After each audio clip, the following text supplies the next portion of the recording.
Gambit perform. They need to overcome all of the rigors of travel because they are one of the only teams that do not have a dedicated gaming house base for everybody. Very true, very true. I know Pinoy, Cabochard, and Nick has now moved to Berlin. They live in an apartment together, and obviously Edward and Diamond will join in whenever they can, but there's still the travel time going on. It's going to be interesting to see how they can handle themselves. That's already a step better than the old Gambit lineup.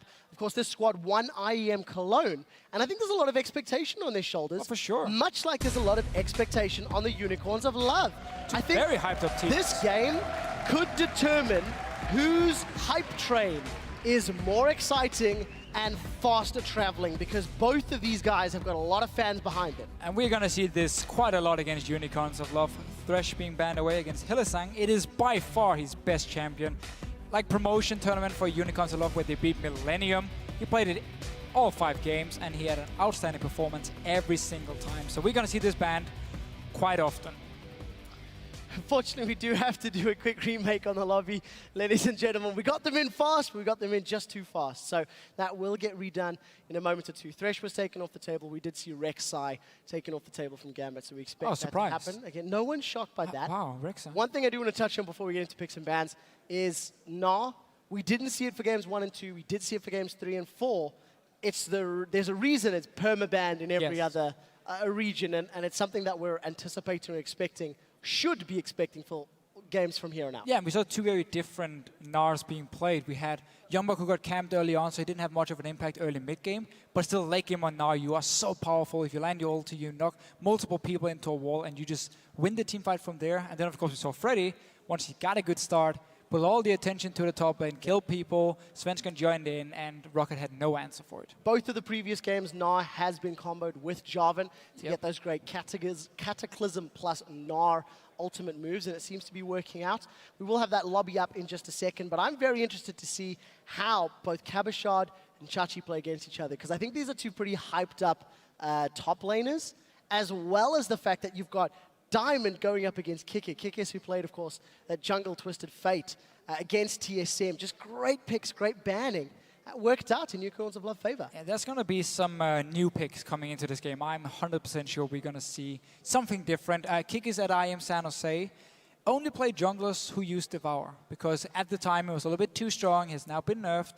So I don't think we're going to see him on Twisted Fate. Also with the jungle leash, now only 5 times you can reset the camp, meaning as a ranged jungler, you can't just stay back and not take any damage while killing them. You actually have to tank them. So TF kind of gone kill jungle. We haven't seen it in a while either. So I think we're going to see more standard picks, unless he has a pocket pick ready. Well, we'll have to find out. Diamond, of course, pulled out the Sejuani, did very, very well at Cologne. Both of these teams, different IEM events, different amounts of hype. I've been spectating Diamond a little bit. He plays jungle in Italy now.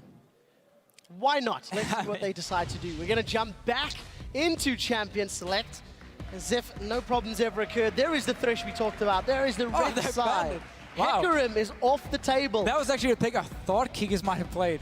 Well, the Unicorn is taken away from the Unicorns, and the Bear Pig machine of war is taken away. This is a different pick and ban phase. Yes. We might see it at Lee Sin and Jarvan. I'm almost sad. It's not the weirdest pick and ban phase we've seen today. I mean, we have seen a Renekton being banned instead of a Gnar against Freddy, so I can't even say I'm too surprised, but a lot of target bans here. Remember, Visicharchi actually played Hecarim top lane at IEM San Jose, so could be a ban against both him and Kikis, of course, on the sides of Unicorns of Love. But a lot of target picks or bans.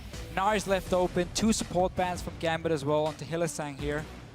I don't think Edward wants to first pick his own support, though. Probably going to go for the likes of an Annie if he can. Look at this again. First pick Kassadin. Gambit once again showing that Kassadin is a relevant champion that is, hell, in Europe, he's first pick worthy 2 games in a row. It worked for Fox and SK Gaming previously. Let's see what Nick/Cabochard can do with it, because again, it is that sort of flex pick, depending on where you want to run it. It is definitely a flex pick, which but does Chachi get Gnar? It is the main reason for teams first picking it here in Europe, because it is a flex pick where if you take a Gnar, you know it's going to the top lane and you can kind of try and build around it. Gnar is a very strong laner, but he does have some matchups which can deal with him and then kind of outplay him in terms of the pressure you can apply on the map in the early to mid game. But now he's coming in here, Visicharchi, he will be happy. Kikis getting Jarvan as well, such a solid combo. We've seen it time and time again today.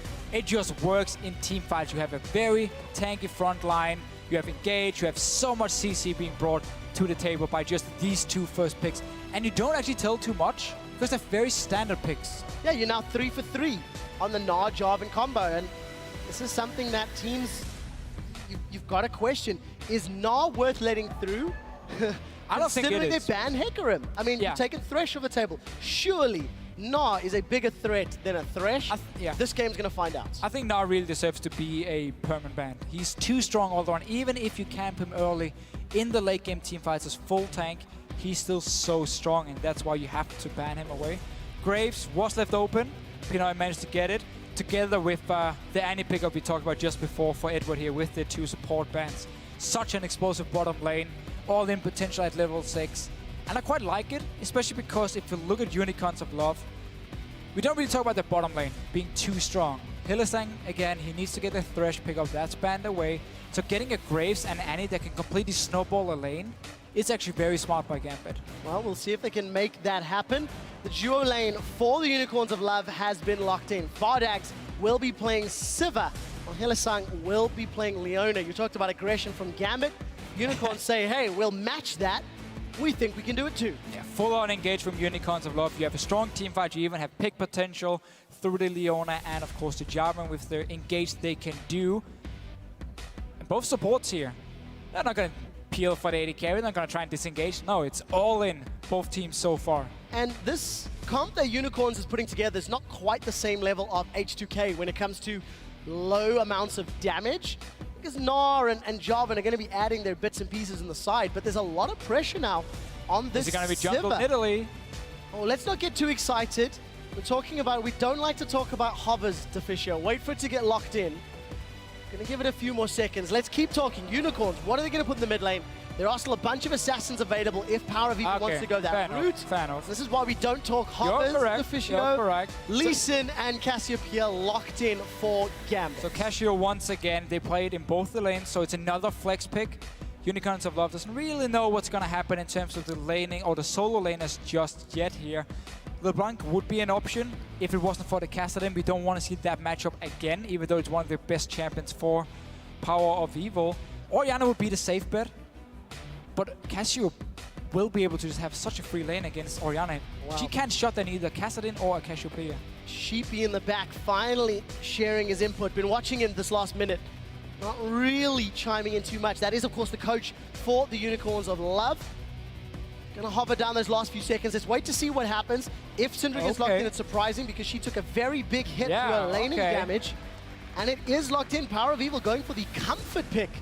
Power of Evil, just to quickly tell you a story, is one of the best Syndra players in Challenger and LCS. Touted for being one of the most accurate with the scat of the week.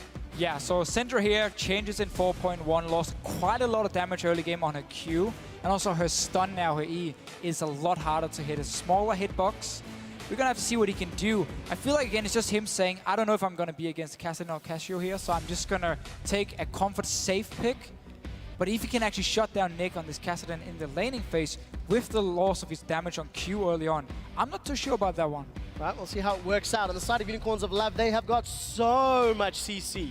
If Gambit ever get grouped up, there are multiple champions for the Unicorns that can stun up multiple members of Gambit. Yeah, that's where the Cassio pick here in the top lane for Capuchat can be fairly risky because she's an immobile champion. Leona can engage on to her, Jarvan can engage to her, and then you just blow her up instantly as long as you keep her stunned so she can use her ulti, which is going to be the main disengage part from Gambit in this lineup here. Otherwise, the rest, any support from Eddie. We know he wants to go in and engage here. You have the Graves. We know Pinoy plays extremely aggressive. Like, he's not afraid to flash in, dash into your face.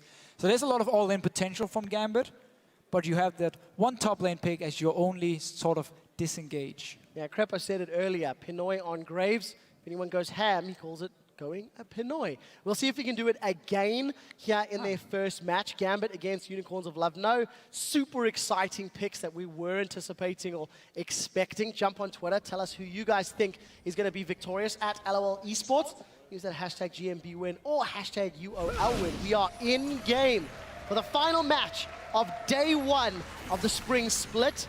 It is Gambit against Unicorns of Love. It is all the hype from the off-season coming to do battle against one another, and we'll see who comes out on top.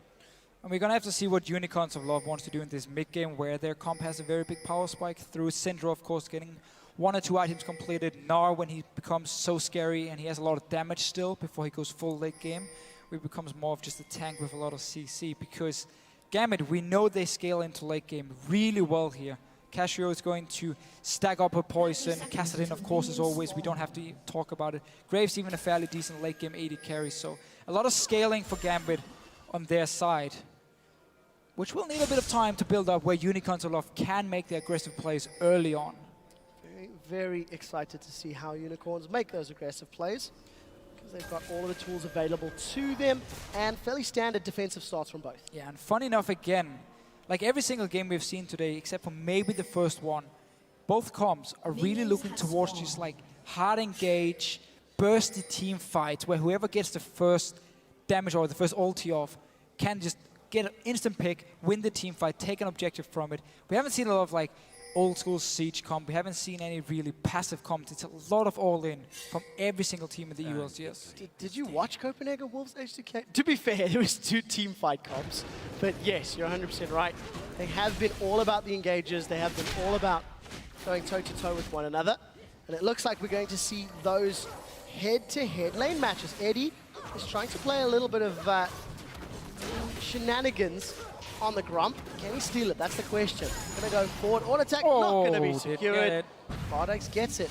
Scumbag Eddie, not so scumbag after all. We will get some solo lane XP for Pinoy down here, so he should actually get a fairly early level 2 on his side. And now obviously Hillisan, once he gets 2 more minions down, should be hitting that level 2. Sorry, 3 more minions down. Should be getting that level 2 for both him and Vardex. Well, let's see if he can make those flashy collateral damage plays like he did in Cologne. Pinoy on Graves once again. He's able to 1v1 double lift a couple times, so no pressure, buddy. Only 7 times. See if you can live up to the same level of performance. And it's going to be a very, very aggressive lane matchup. I'm interested to see how Hillisang plays as well, considering that he's going to have that option to go all in on Eddie. Very surprised they actually didn't all in. So you take the Grump here, you get early level 2 on Leona. You have to just go straight for the all in. There was level 1 on Edward, level 1 on Pinoy at that time. And they just stayed back, played it very passive. But we've seen this before from the bottom lane, because Unicorns of Love is all about kickies, and the solo lane is making the plays. The bottom lane often just play a little bit too passive and just sit and farm and farm and farm and try and be strong in team fights. But right here, they lost a golden opportunity of going all in with Leona. Well, I'll have to see if they can make that one count for them. We do catch a brief sight of the top lane. Cabashard trying to put some hurt down onto Chachi. Not really affecting him CS-wise, but we'll have to see how well Vizichachi can keep his sustain up, keep his hit points up, while simultaneously farming. And this is one of the picks that can do really well against Gnar early on, because you out-damage him, you force him away, and we keep seeing this matchup here, going like this, where Cabashard will constantly move forward, force Vizichachi to back away and just try and farm with Boomerang. Also, White Diamond showed himself on the top side in case Kikis came for an early gank.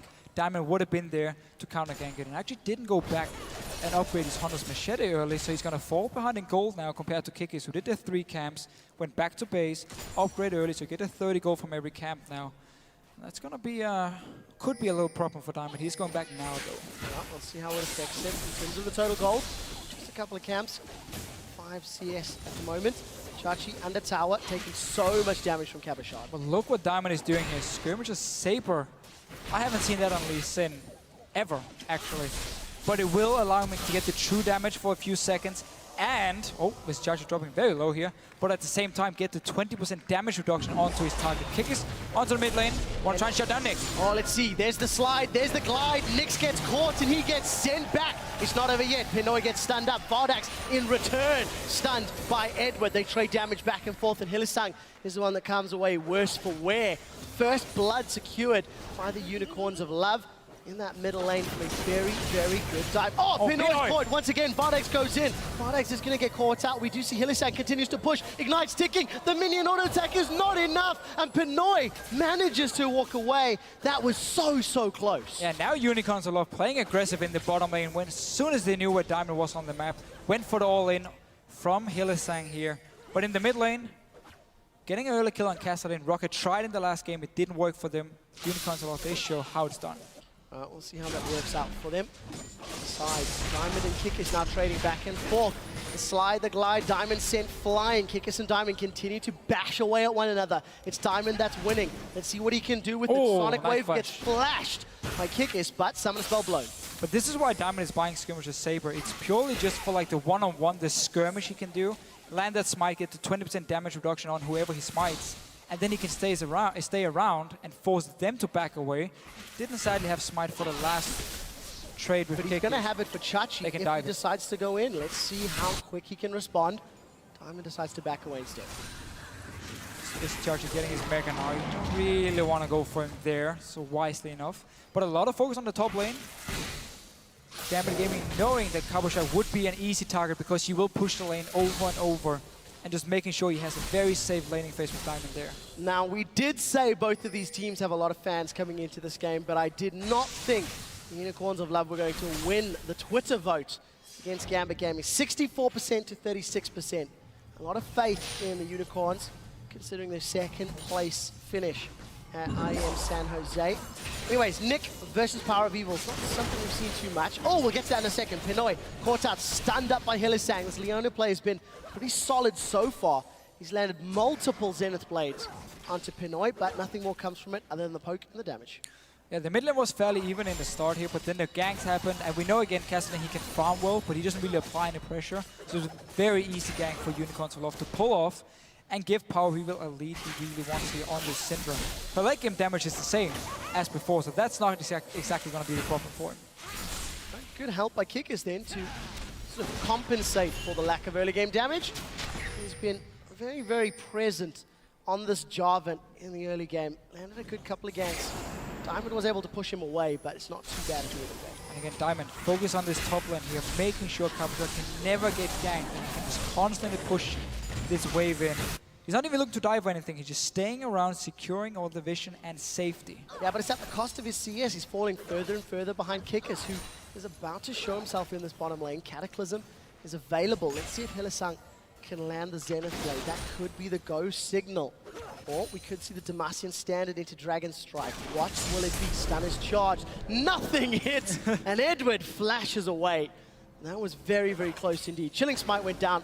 Enough. Good reaction time though by Eddie here, seeing the flag coming down and the engage from Hillisang instantly flashing away. Not taking any chances here in this bottom lane. It does mean, however, Annie is a very mobile support. So Kiki should come down to this bottom lane once again. Hillisang will hit his level 6 point and you just go for Edward straight away. Kill him, secure Dragon from there on. Well, let's see if they can make that work. They do need to connect with the skill shots. Eddie, no flash should make it significantly easier. Pinoy and Edward, 60 CS to 65 of Bardags and Hillisang. Zenith Blade goes wide. Anticipating Pinoy to back off just a second sooner. Didn't pay off, but pretty even numbers across most of the board. It's only Unicorns of Love with that first blood that's giving them the small gold advantage. Gank attempt by Kickers means that Diamond has had some time to even out that CS, albeit it was only around 5 or 6 anyway, so it's not like it was a massive number to speak of. Diamond once again going to the top lane. Will actually face Kickers up here. Cabochard once again playing so aggressive, trying to constantly force Visitachi to actually trade with him. A trade that now will lose out on. And Diamond not going for the recall. Kickers just go straight back to this bottom lane or send down Power of Evil if you want to. But for Eddie, he needs to die. Well, we'll see. Solar Flare's available. He's going to get connected with the CC. Power of Evil moving in from the sideline. Zenith Blade lands, the stun connects, Pinoy's in trouble. Boomerang Blade comes out, but the Tibbers is going to delay the proceedings. We do see a teleport coming out for Cabochard as he's replied. It's been support for AD carry. Second victim of the fight's going to be Cabochard as Eddie will be dove. That is a very, very messy 2 for 3. Let's see if Nick can clean up house. He rift walks over. He flashes past the stun. Ignites ticking. That should be Vardags in trouble. Vardags does get taken out. And Gambit end up trading a 3 for 3 at the end of the day. And a tower dive from Unicorns of Love. Yeah, and due to everyone dying here, no dragon can be taken or started by any team. Instead, though, we talked about the lack of flash from the bottom lane of Gambit. They send down Power of Evil. Kickers was actually running all the way from top lane. We're just going to see it again. Engage onto Pinoy here. Edward is staying very far back, knowing there was going to be a dive. Pinoy ends up dying. Hillisang goes down with him due to the tower and a nice teleport from Cabochard. Visitachi joining in. No Mega Art. Too early in the game to really tank the tower here. And in the very end, because Vardags will take some damage, Nick can come in and start cleaning it up. Well, a burst from Power of Evil down at the Cabot Shard was actually very surprising. Managing to pick up that kill relatively easy.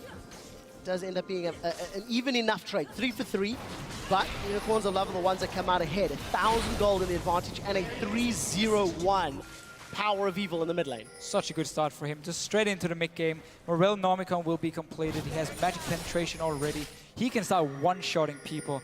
And honestly, he should just keep roaming around. Kassadin won't be able to stop him from roaming. So as long as he has the wards placed so he can see he doesn't face check someone like Diamond, he can go to the bottom lane, he can go to the top lane and just secure some more kills. We'll see if he can continue to make those plays happen. Early Sorcerer's Boots that you highlighted, going to make that significantly easier to pull off. We do see Chachi, his first back, picked up the Hex Drinker. This is standard on all Nars. And Cabochard going for the similar Cassio build that we saw earlier. Tia into what's going to be the makings of that Rylai's. Yeah, and that simply means we're going to hit this mid-game point now where Gambit needs time to scale up because you need your Rod of Ages fully stacked on the Kassadin. Cabochard in the top lane needs Tia stacked up, needs the Rylai's completed before we really start seeing the late game Cassio damage coming in. So Gambit now has the next 5-10 minutes where they basically just want to try and sit down back and farm, scale up on these two solo laners where Unicorns of Love, because Power of Evil also got so far ahead, can look for the plays. It looked like Kikis was hovering in that bottom lane, toying with the idea of trying to go on the bottom. Keep in mind, Eddie's flash is down for a few more seconds. Diamond again showing in this top lane, but the fact that he's been spotted by Vizichachi means that Unicorns of Love are going to start off this dragon, and this should be uncontested. It doesn't look like Pinoy or Edward are anywhere near. No, I don't actually mind this trade for Gambit, getting a global gold instead, so you scale up your champions faster instead of this very first dragon. They would have a very hard time contesting anyway, so I actually quite like the trade. Problem is, however, your mid lane is going down as well, and suddenly it turns into favor of Unicorns of Love. Right, tower does get secured in the top. Unicorns do secure a tower of their own, so they get a dragon and a tower out of the deal. Unicorns maintain their control on the game, and they can train their position. And getting that mid tower is so important because instantly you can just walk into Raptor camp, you can walk into the Wolves, place these deep wards here and see what Diamond is doing, or if someone like Eddie is roaming around from the bottom lane. It's a very, very good warning from Unicorns, knowing as soon as we take this tower down, inside the jungle, get some vision control, try and make some plays now, try and catch them out if Gambit is moving through their own jungle. Well, take a look at this. Chachi's in trouble. He's committed to a fight. No hop available. Forced to flash. Next Trinket does pop, but that's a little bit of bait. Power of Evil's in place. Stun does not connect.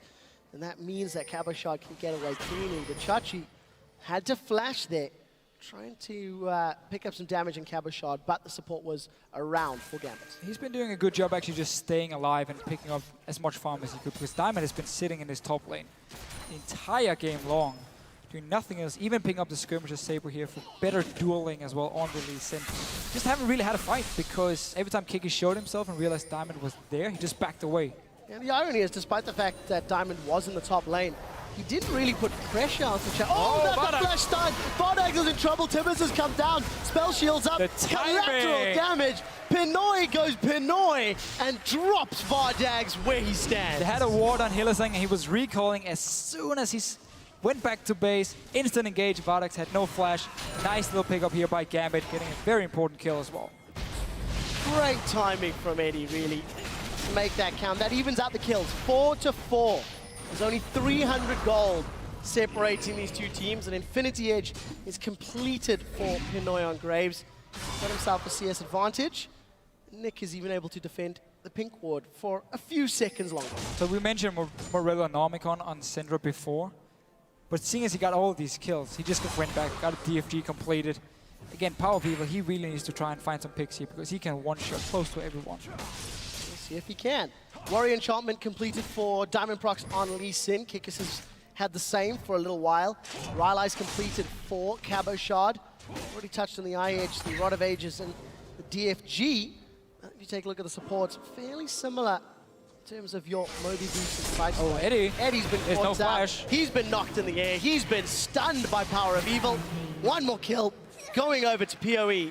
Straight for the top end. 4-0-1. Cabochard teleporting safety. Smart. That's a massive, massive win. Another kill for Power of Evil and the cooldown from Cabochard.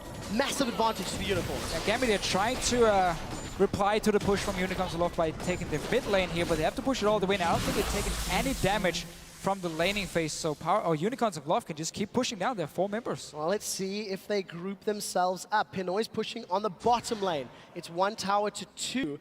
Gambit have got themselves a little bit closer to this top lane, trying to counter out the vision as best they can. They've got 3 of those sweepers in hand. The Unicorns are grouped up. Look at Diamond's positioning. He sniffs an opportunity. This is a 4-on-4. Neither AD carry is with their team. Why is they not just backing away? A little bit too early to stay and really seize the tower here. You don't want to risk and engage under the enemy turret or close to it where you can't really get onto the right targets in the back line.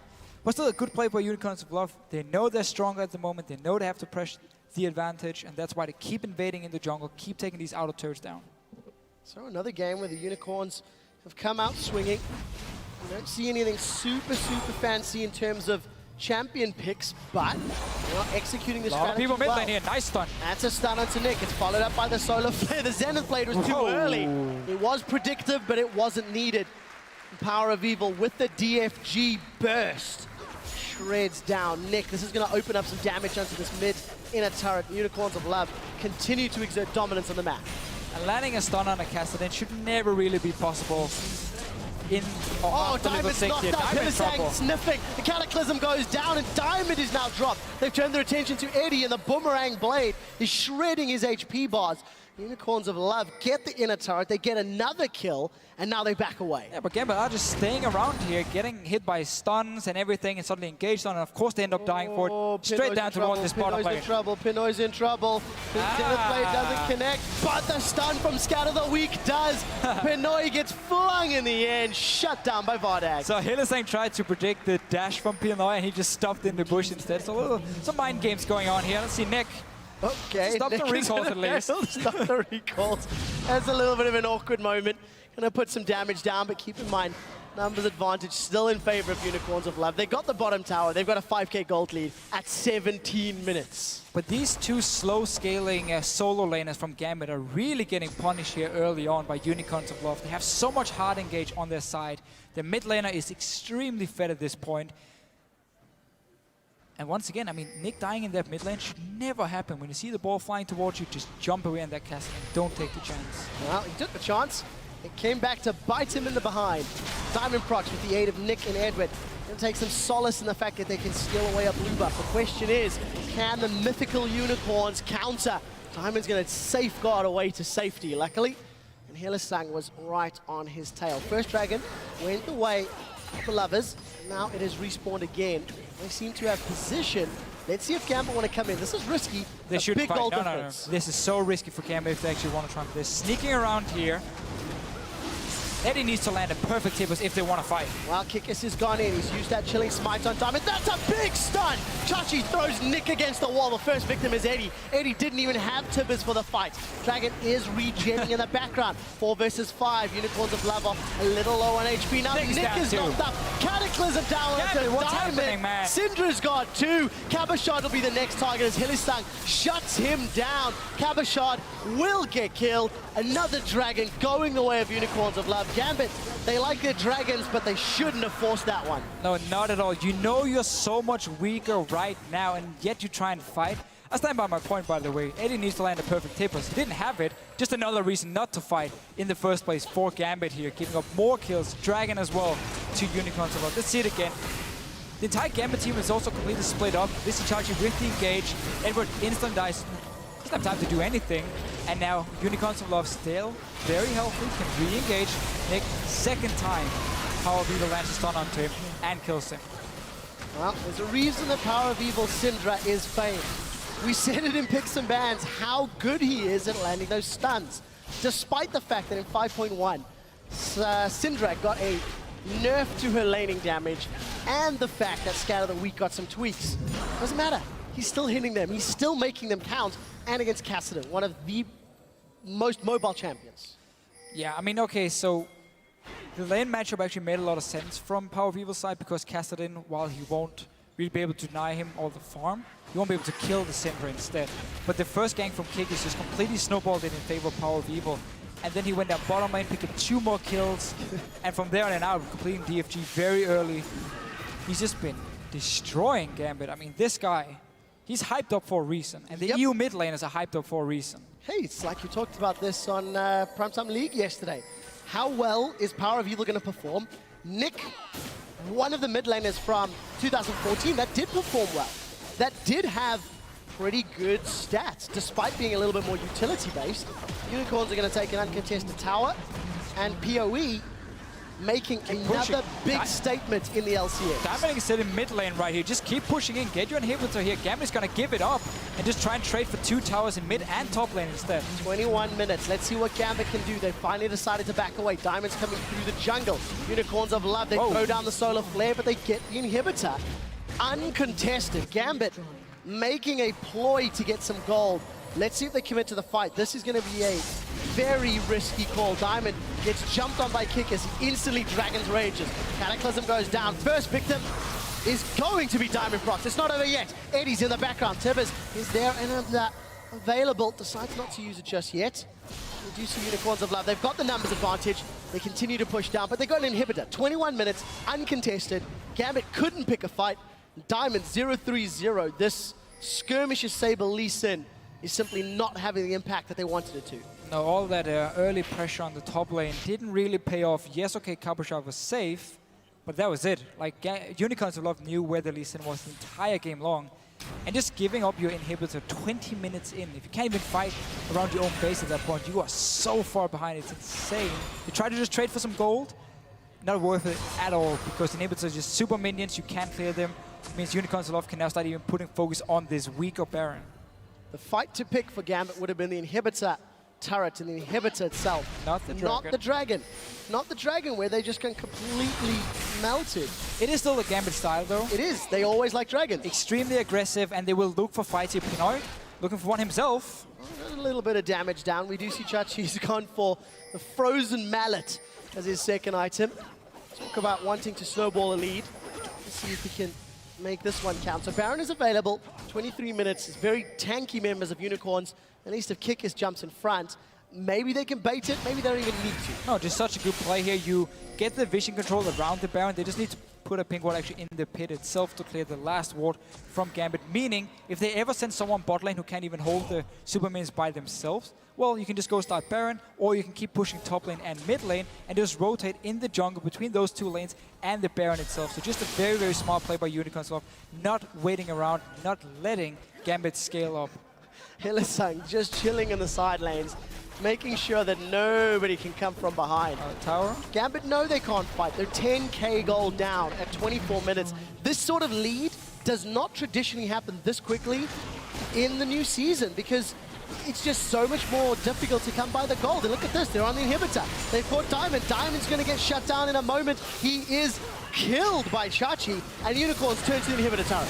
Oh, that's a great stun by Cabochard in conjunction with collateral damage. It might be too little. Let's see, find out. Chachi continues to get melted down as we see Pinoy is going to chase. Great engagement, Cabochard. Gambit dig deep and they hold on. That was the engage they needed here, catching Unicorns a little bit off guard after that actually killed Diamond. But Gambit, they probably have the worst, or one of the worst comps at actually getting to late game. Because again, you don't have any safe wave clear. Castellan, Casio, and Graves are all way too short range to stand there, and they can't really instant clear the waves, meaning Unicorns Love can just keep pushing down. Onto Diamond first. He dies now. Let's look at Cabochard here. And it's engaged together with Edward coming in. Is it actually an ulti flash? It is. Beautiful.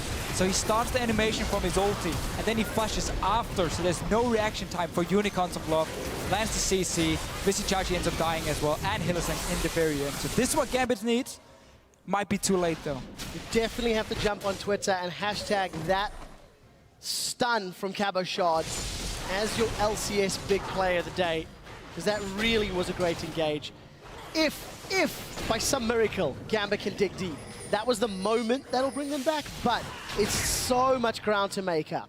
And look how early here Unicorns of Love have decided to get the Greater Vision Totem. Again, the new thing here in 5.1 is it's buff, shorter cooldown, cost less gold as well. So they have 2 ping wards now from Visichachi and Power of Evil at all times. So even if Gambit goes in, clears the one at Baron, you just have 2 extra ones you can put down, constantly keep the vision control and the pressure on Gambit side. So I really like the pickup here from them.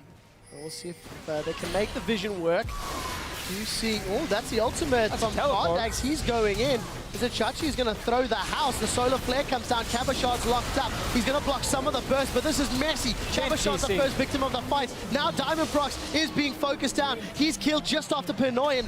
Unicorns of Love, they go aggressive. Hillesang lands a Zenith Blade, but it's not going to be enough. There's still minions of the Nexus turrets. 3 members down for Gambit. Unicorns, they're on the Nexus turrets. Try and at 26 minutes, they're looking to close. They've caught Edward. He's knocked in the air. The Unicorns of Love are going to be riding high. They've got a Nexus turret down. They're taking out the second. And in 26 minutes, Unicorns of Love have obliterated Gambit.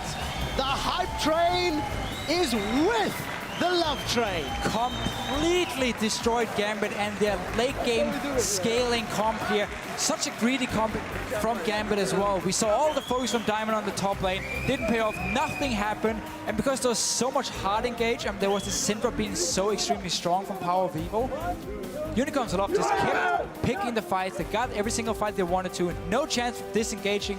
Remember, as we talked about, it's only the Cassiopeia ulti as some sort of disengage from Gambit here. And Unicorns of Love just completely punished them for having such a slow comp. 9-0-5 from Power of Evil Syndra.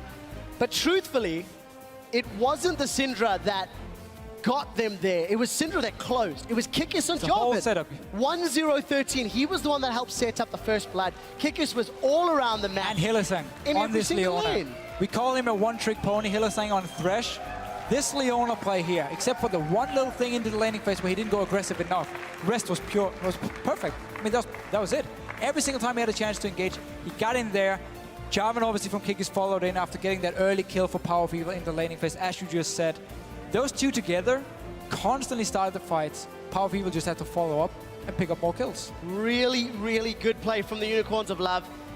This was the grudge match to end day 1 to determine which off-season squad who gained hype, who gained support at the IEMs is going to come out ahead.